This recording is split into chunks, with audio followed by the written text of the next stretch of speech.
Well, hello and welcome to a rather different vlog. So I would like to introduce Richard Sheridan. Rich, great to have you here. Wonderful to be with you, Susannah.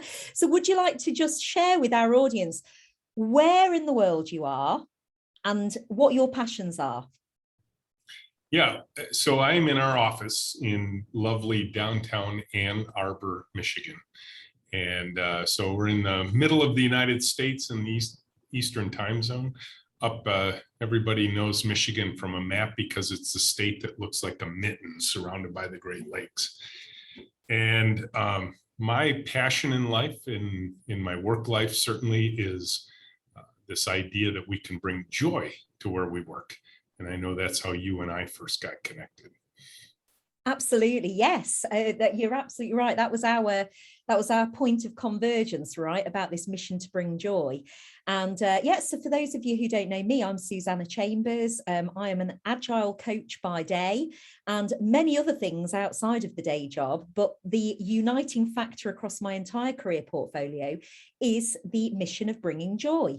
And the point of connection between myself and Rich was I was feeling pretty lost on my career journey. I really wasn't sure where I was meant to be headed. I felt very stuck in terms of what I was doing. And I remember in the middle of the night when I couldn't sleep, typing the word joy into Audible. And Rich's books were listed. And I looked at one and I thought, Chief Joy Officer, that's the job I want. So I found myself avidly listening to Rich's amazing books, and I'd love to invite you, Rich, shortly to also just say a bit more about the books that you've written, as well as the culture that you've built at Menlo, because it really is quite awe-inspiring. But that is our point of intersection, and it's led to some very enlightening and fun and inspiring conversations with Rich over the last year. But Rich, if I can just invite you then, for those that haven't heard about your books and your success at Menlo, if you want to put people in the picture, that'd be great. Yeah, and I'll try and keep this a concise story, and then we can explore it further if you want to. But I have been in the technology industry now in one way, shape, form, or another for 50 years. I actually touched a computer for the first time in 1971, September of 1971. Here we are, September of 2021. So it's actually been officially 50 years since I first touched a computer. Congratulations. Thank you. Yeah, I was just a little kid back then. I was 13 years old, so wow. I was still in high school. But I stayed in this field from that point forward. And I thought this was going to be a really cool profession, but my mid-30s, I didn't want to be in it anymore because I was experiencing so much pain, so much suffering, the opposite of joy, as we would describe it now. And I, like you, turned to books in my trough of disillusionment days. And they didn't have audio books back then, or maybe they did, but I wasn't aware of them.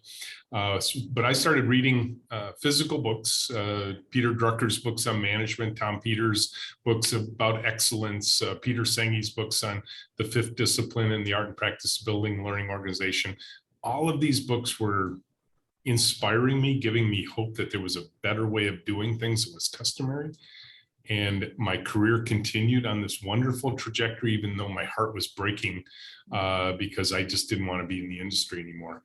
And around about 1999, I made some big changes where I was a vice president of R&D and recreated a tired public company about that time. It is something that looks a lot like Menlo does today. 2001, that experiment ended because the internet bubble burst and I became an entrepreneur. We founded Menlo with one crazy big mission. And this was based on my trough of disillusionment. We wanted to end human suffering in the world as it relates to technology by returning joy to what we believed was one of the most unique endeavors mankind has ever undertaken, the invention of software. And so right from the beginning, joy became a central idea to us, because I wanted to get back to the joy I had experienced as a kid when I started touching computers for the first time. The creativity, the imagination, the human energy that comes from sort of having an idea in your head and turning it into working software is amazing. It's just a question of why was I so frustrated along the way? And I realized that the problem was not a technological one, it was a human. How do we organize our teams better? How do we organize our processes better? How do we do this in a way that doesn't burn people out on a regular basis, which is what often happens in the software industry? How do we do it in a way that actually delights the people we intend to serve, the end users of the software we're creating? And how do we do it in a way that's actually affordable, that people can actually build great software on a schedule, within a time frame, within a budget, and produce amazing results? And ultimately, the word joy became central to our culture, and it became central enough that I began speaking about it. I began writing about it, and eventually it turned into 2 books. The first one, Joy Inc., How We Built a Workplace People Love. And the second one, Chief Joy Officer, How Great Leaders Elevate Human Energy and Eliminate Fear. And the delightful thing about writing about joy is I get to meet people like you, Susannah. Oh, that is lovely. What a lovely way to finish the story as well. Thank you. And genuinely, I mean, I have told everybody I've had the opportunity to share, how amazing it's been to not just listen to the books and read about what you've done at Menlo, but actually the events, the public events that you make available publicly. And I know that you've got an astonishing array of training available as well for people. Everything you've described there is modeled so beautifully just through the interactions that your colleagues have. And actually this vlog has arisen from one of the attributes that I really respect in an organization's culture, which is following up on feedback, which is exactly how we've ended up having this conversation, because I'd fed back, hadn't I, and said I need to tell Rich all about how I've implemented all these joyful approaches that I have promised to I committed to implementing in my own working practices last year, and I've done that. So what that led on to was, you've talked about, Rich, about an organizational revolution, effectively a cultural revolution. And we wanted to record this vlog, right, to actually bring to people's attention perhaps a fusion of 2 words that people would not normally associate with each other: joy and Metrix. Or joyful metrics. And those of you who know my work over sort of nearly the last couple of decades, actually, in various sectors, will know that I have a little bit of an obsession about measuring the supposedly immeasurable. And I am fascinated by the ultimate allegedly immeasurable metric, which of course is joy or happiness, right? It's infamous for that reason. Now, Rich and I thought we would like to explore this idea of joyful metrics. And we ended up, Rich, didn't we, having a bit of a laugh, but we were talking about the idea of infusing KPIs with joy, and what might that look like? So, I mean, do you want to just share with people where that conversation went? Well, and I remember you talking about your passion around measuring things, which I love to do that as well. But as you and I both know, what we choose to measure can greatly affect outcomes, both positively and negatively.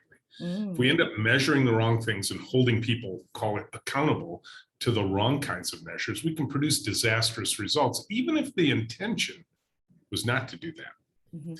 And you started describing this metaphorical structure of pulling like cans off of a shelf at a store and as metrics. And I thought, wow, that sounds like we should have nutrition labels on metrics. What if, like the kind we use to make sure we're getting not too much sugar, not too much fat, the right amount of, healthy things, vitamins and that sort of thing. We started speculating, what if we could add a joyful nutrition label to every metric that's out there? And when people are picking their metrics, they should be deciding which ones they should use and which ones they shouldn't, based on some joy nutrition. And I love that idea. And just to give a bit of context around the example that Rich gave there, because I would like to delve much further. And we're kind of experimenting here, Rich, aren't we? Because we purposefully left the conversation we were having before we dived in too far, because we both like experimenting with this stuff. And we thought it'd be fun to kind of have a kind of semi-live exploration of what might a joyful metric with a health label look like. But just for some conversation about some context for Rich explaining about taking the metrics off the shelves, like the cans, and putting them in the basket. Some of you who are watching this may be familiar with the Metrix and Chill approach that I created towards teams articulating the value that they create. And those of you that are familiar with the approach, so if you're not, then if you look on YouTube and look for Metrix, METRIX and Chill, you'll see that part of the idea with empowering teams around how they articulate their value and how they feel empowered to use data and metrics in a very proactive way to tell their story that they feel is representative of the journey they've been on and the value they're driving, is this idea that each metric, if it was like a tin on a shelf in a supermarket, you know, that they are designing a cadence and they've got the right to take off, almost like a whip, you know, like we would have in Kanban, you know, a certain number of metrics in any one cadence, like a quarter, and they would focus on those metrics in terms of understanding what their story looks like in the context of those metrics, but that they reserve the right as a team to negotiate the point at which they take that metric out of the basket because it no longer serves its purpose, and they put it on the shelf and they maybe pick off another. So that's the context for how Rich and I ended up talking about this kind of idea. And so Rich, you know, I mean, not to put you on the spot, but, you know, can you think of, you know, what might that look like, you know, when we pull our can off the shelf, you know, if we think about what that metric might be and what might that label look like, you know, in your own experience of handling KPIs and ways in which teams are judged, what might that look like? You know, I'm drawn, Susannah, to a book I read recently based on a keynote I heard in Chicago in 2019 when going to conferences and hearing keynotes on stages was still a thing in the world. And it was a book by Chris McChesney from the Cubby Group called The 4 Disciplines of Execution. Mm-hmm. And it's a wonderful book. I would highly recommend it. But he describes this really interesting concept of 2 different kinds of measures in the world in general: lag measures and lead measures.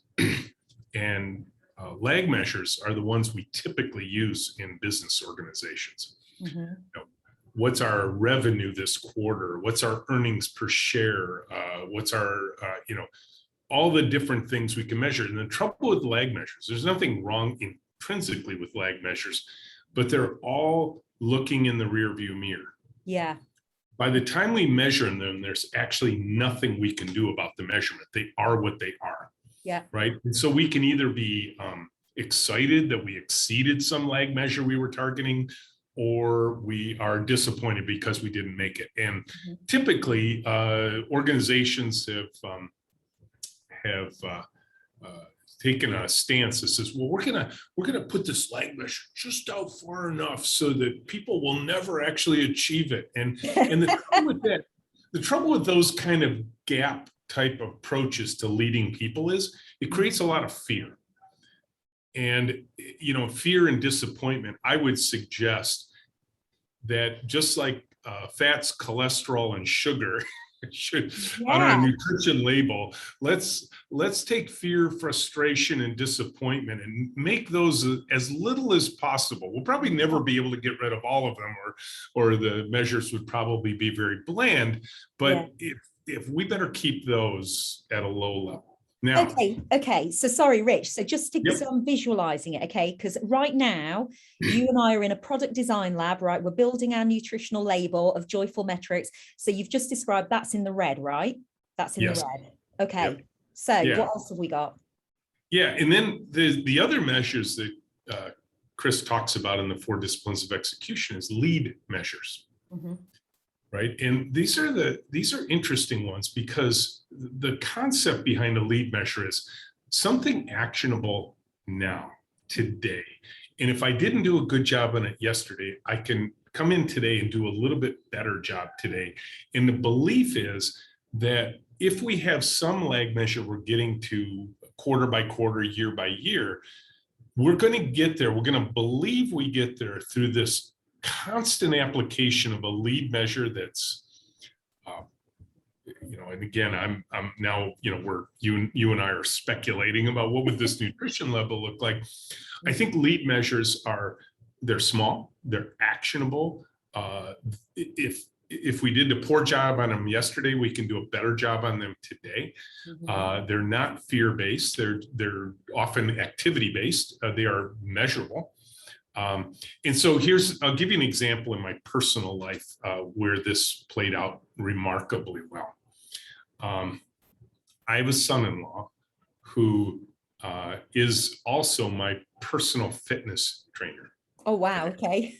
Yeah, interesting relationship. Yeah, I'll bet. And so he makes me hurt. He gets me in pain on a regular basis, but all for the common good.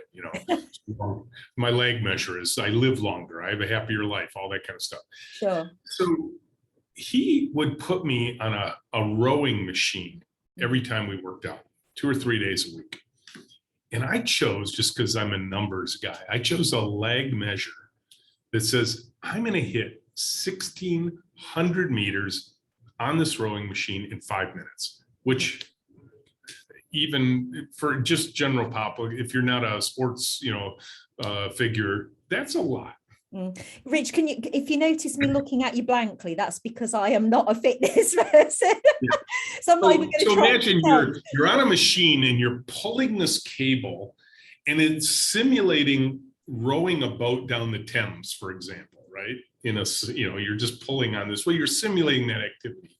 And your job is to go 1,600 meters in 5 minutes down the river. Okay, so that's what you're simulating on this machine. And there's a little readout display that tells you exactly how you're doing. And I found when I was watching this meter, it's how many meters, or watching this display on how many meters I pulled. I had this goal, and it was 1,600 meters. And I always came up short. I'd be at 1,530, 1,540, 1,565. I was so close. And of course, at the end, I'm exhausted, I'm tired, and I'm disappointed, right? So bad measure. Well, I give this book to my son-in-law, who loves to read business books as well. Right. Comes up the next time he sees me, taps me on the shoulder before I start my first pull. And he says, stop looking at the meters. Start looking at the wattage. So every time you pull this machine, there's a little readout that says, how many watts did you generate? Okay. 200, 250, 300 watts. And he points to that number and he says, 300. You keep that above 300, you'll hit your goal. I'm like, okay. So first time I pulled it, maybe it was 290. And I thought, oh, okay, I missed. But I can pull harder next time because I remember exactly how hard I pulled 2 seconds ago. I'm going to pull hard. Oh, 310. Oh, 320. Oh, 330. Oh, and then you start getting 3 minutes in, 4 minutes in, you're getting tired and you start dropping in. You're like, oh, God, I can pull this more. I can get more of my legs involved. And so I started hitting 300 watts every pull. And then I looked at the meters, 1,630, 1,640. Oh, wow. And so I think as we think about our joy metrics, I think there's an important construct that I've just described here, and that is, let's set ourselves tiny goals, easily consumable, and we get quick feedback on those goals so we know how much harder we have to work next time. Because I think we as humans are wired to work hard. We love to work hard, especially if it's towards a worthy goal. If we know what the goals are. So I think that's probably a piece of it is, what's the goals? What goal are we trying to achieve? And, I mean, for me, it was the meters, but that wasn't really the goal, was it? No, and it strikes me, oh my goodness, even in the last 3 sentences you said, Rich, there were so many agile metaphors there. It was like an agile analogy playground, what you've just described. And yes, I agree with you. And I think as well, you're right, because as you were describing, looking at the meter as well, it's almost like that thing around looking at the meter and equating this to people looking at corporate targets or, you know, their performance targets and so forth. I agree with you. I think if people are so fixated on that, it can, from an agile coaching perspective, it can really play into, you know, that very kind of commonly used phrase, fixed mindset, right? So, you know, where we're looking at fixed mindset as opposed to growth mindset. And of course, the ambition to empower everybody to be in a growth mindset, as per Carol Dweck's excellent work. You know, it's that thing, like you say, it's not about obsessing about the level itself. It's about actually fulfilling your potential, which actually, because you're not fixating about the metric, means that you're probably likely to overshoot on that. So coming back to our label, and I'd like to come back to the example you gave about the rowing machine shortly. So from that example you just gave them, thinking of in that kind of fitness context and our nutritional labels. So what might we have in the amber, do you think, for that? So you've described the disappointment, you know, etc. That would be the red. So what might we have in the amber, do you think? Yeah, I think so. I think what we humans respond well to is there a component of this measure that is under my my autonomy, my mastery, my skill set? In other words, am I trying to achieve something? Am I trying to achieve a goal that I can achieve, right? Or that I can work with the close people I work with to achieve? Or is this someone else's goal that I have no control over? Exactly. Right? Exactly. Yeah. And sorry, I know I'm cutting you off when I've just asked you about the amber, but I'm so excited to make the connection. That you've just described, of course, was exactly the source of the inspiration to create Metrix and Chill, right? Because it was that thing around, there's something not quite right here, you know, like why, if people are showing up and they think that they are working towards these goals, why is there that disconnect? And this is not an assertion for a particular organization. This is generally what I've seen over the last 20 years. You know, that kind of divide, you know, conceptually for people between the targets corporately or what their line manager might set them, but maybe that they don't feel, as you say, you know, they have actually bought in. And again, you know, very strong agile analogy there, right, in terms of, you know, creating the work and deciding what work to take in. So coming back to your example there, it strikes me that the amber aspects of, you know, making that a joyful metric rather than just a painful metric is about, you know, what kind of things, you know, are potentially in it for you as motivators. Because it strikes me, as we move from amber to green on that joyful metric scale, in my mind at least, I'm imagining that the green would be those things where actually, you know, there is a tangible, you know, outcome in terms of well-being or sense of fulfillment. Right. Yeah. Yep. And if you think of me on the rowing machine, how mindset wise, I will tell you, when I hit 1,600 meters, and I wasn't even focused on that as a goal. I didn't look at it till the end. I never looked at it. I was just looking at those watts every time. And then I get done. The timer goes off. It's 5 minutes and I'm like at 1,630 meters. Joy. Yeah, I'll bet.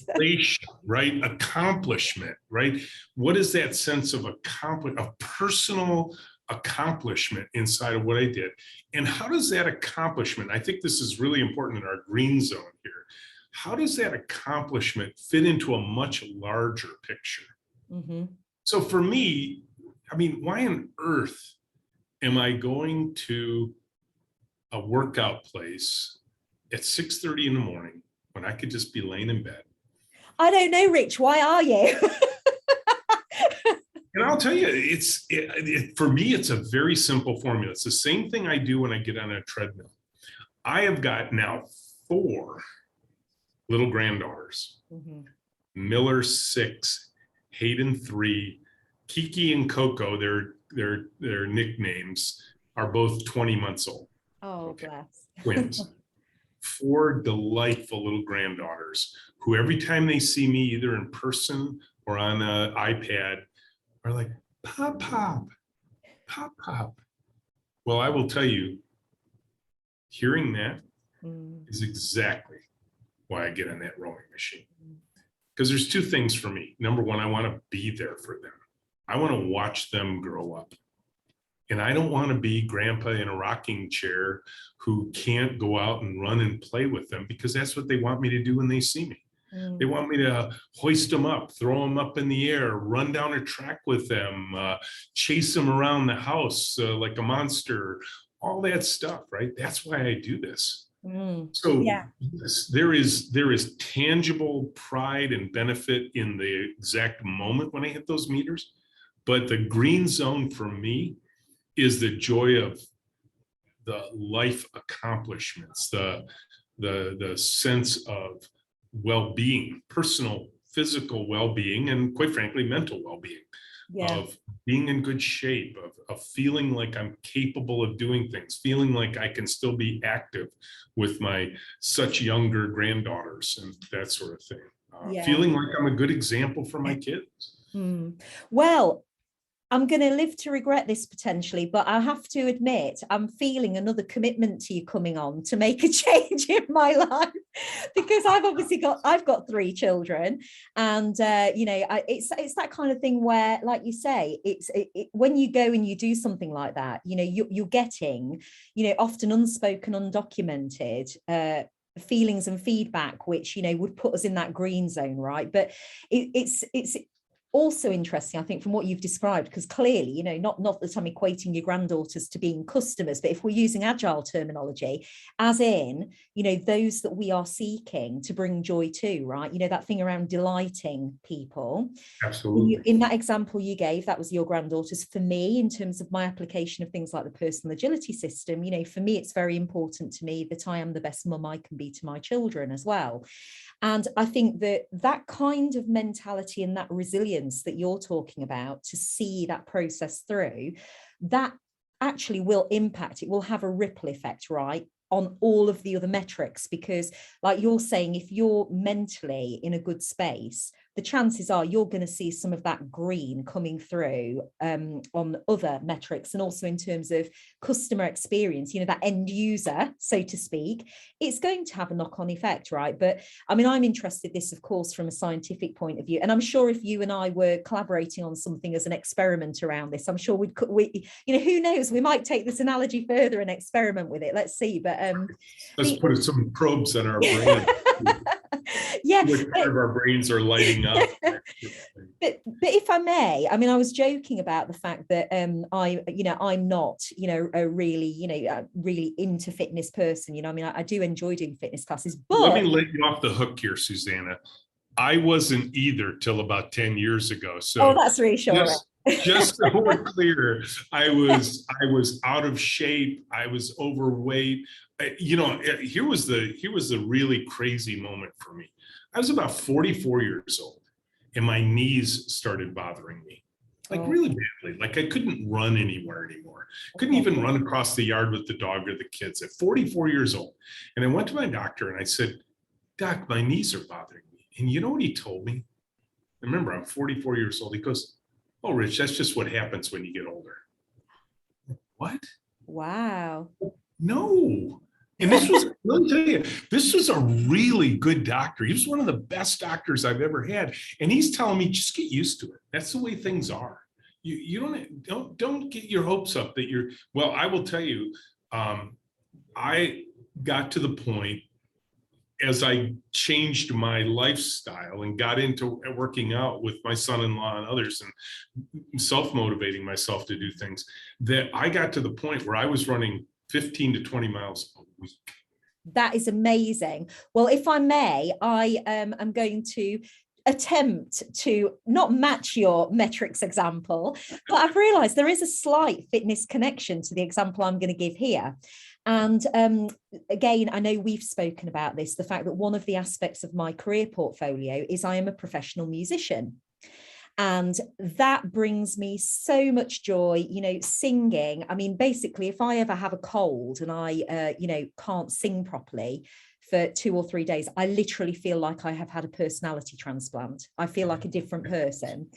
And I remember there was a festival that one of the bands that I used to play with were doing, and it was in the middle of the woods, and it was absolutely amazing. And, you know, you can imagine, like, sun was setting and lights everywhere, and it was all beautiful until the moment of horror struck me when I realized that the electricity that powered the PA was bicycle powered.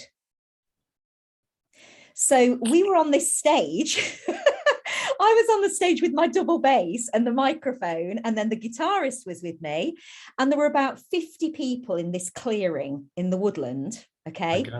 And literally the only way that we could get any power to perform and be heard was if people were generating enough power by riding 4 bicycles in a row. So on the stage there was like there was a red, amber, green thing which was showing, you know, as the power was being generated, it was showing we're in the green. And I remember, and again, I'm so glad you've given that example, because I have never, since that day, which was about 5 years ago, I have never ever thought of the analogies again with the experiences I have as an Agile coach, you know, those team dynamics that I see where people really go behind the cause, you know, and they want a particular outcome, they're aiming for a particular metric. Now, in that situation, of course, those people, you know, most of whom probably had never met each other before, they were just at a festival. But that unspoken metric was they wanted to be in the green, right? Yeah. Because they knew if they were not in the green, and if they between them did not produce this output in terms of the electricity, they would not get the desired outcome, which was joy from dancing and enjoying the music. So I distinctly remember seeing these people pedaling away, and then I was seeing it getting lower and lower. And I remember singing, I think it was Respect by Aretha Franklin. Nice. And literally between every line, I was shouting, pedal, pedal.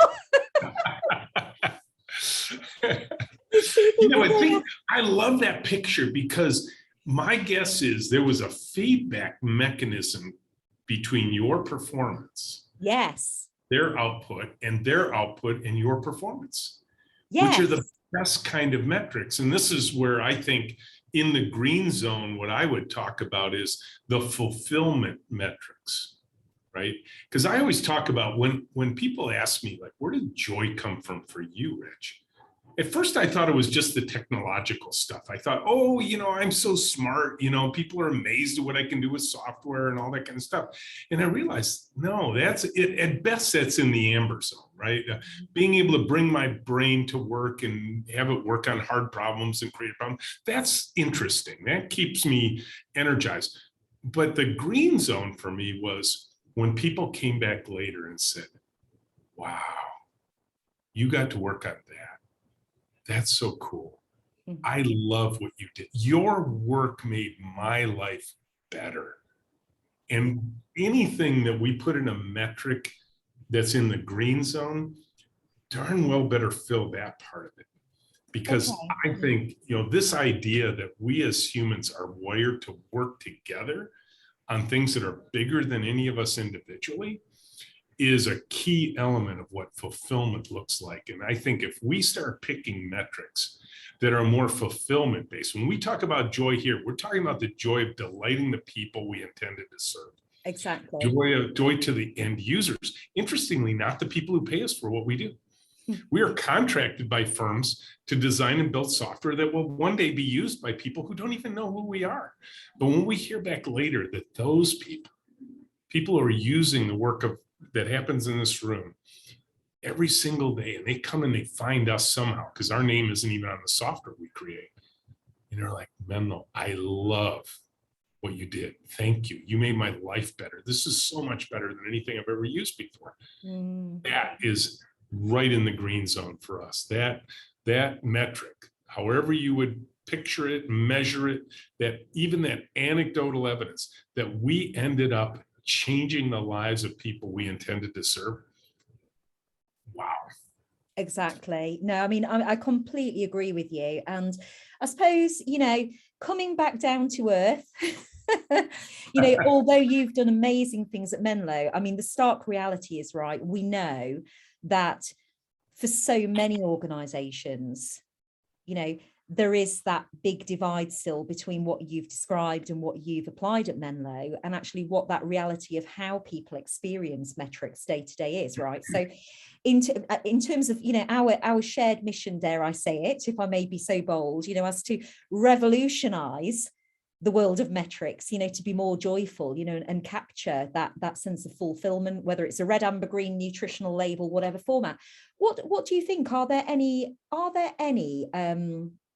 I wouldn't say quick wins, because, it's very rare, is it? You can get quick wins for the really difficult stuff. But what do you think needs to happen, Rich, generally in business and industry, to raise awareness of this as something that needs to happen, and B, to actually practically try and bridge that divide? Well, I think if we were going to measure ourselves individually and organizationally and try and put some metrics in place, I think, and I'm sure you're probably much more skilled at this than I am. Let's make sure we keep those red measurements as low as possible, or at zero, right? Let's have the bad stuff go away as much as we possibly can. And for me, the key bad stuff is, does this metric produce fear in the people who work under it? Mm-hmm. Right. So a lot of times, there's this whole movement, that is documented well on Twitter and other places, the hashtag no estimates. Mm-hmm. Right. And why do they say, we estimate here all the time? Why is our estimation practice so embraced by a team focused on joy, and yet the rest of the world is saying hashtag no estimates? Well, I know, because we don't build fear into the estimates measurement. Yes. It's a good guess here. And if we miss, we share that information in the hopes of learning from it. Exactly. Yeah. If there's an amber to, high amber, low green zone, is what are we learning by the metrics we're applying to ourselves? Are we growing through the application of this metric? If all it is I go to work and I feel crappy every day because I'm being measured against something that I can never attain, then, we got to keep, if there's a simple measure, pump fear out of the room. Mm-hmm. Yeah. Take fear off of those, and this isn't just about what are we measuring, it's the means and how we're using the metrics themselves. Mm-hmm. When we measure.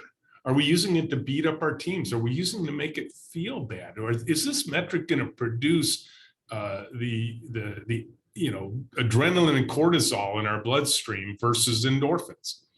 Right. And what I'm hearing, Rich, is in my head as you're talking, I'm almost seeing the Maslow's hierarchy of needs triangle, in terms of almost kind of approaching the joyful metrics thing from an anti Maslow's hierarchy of needs thing. So if we looked, I would suggest, this is a sweeping statement, I can't substantiate this, I have no research evidence for this, but I'm going to say it anyway from an agile coaching perspective. I think if you looked at industry in the whole, you would tend to find with that kind of pyramid that, those reds would generally occupy most of that lower band, right, in terms of the amount of space occupied by that. And actually, as you're saying, in terms of getting rid of those red metrics, where we're trying to reach that because effectively, I mean, Maslow uses the phrase emancipation, right, that most difficult, most highly esteemed point to reach.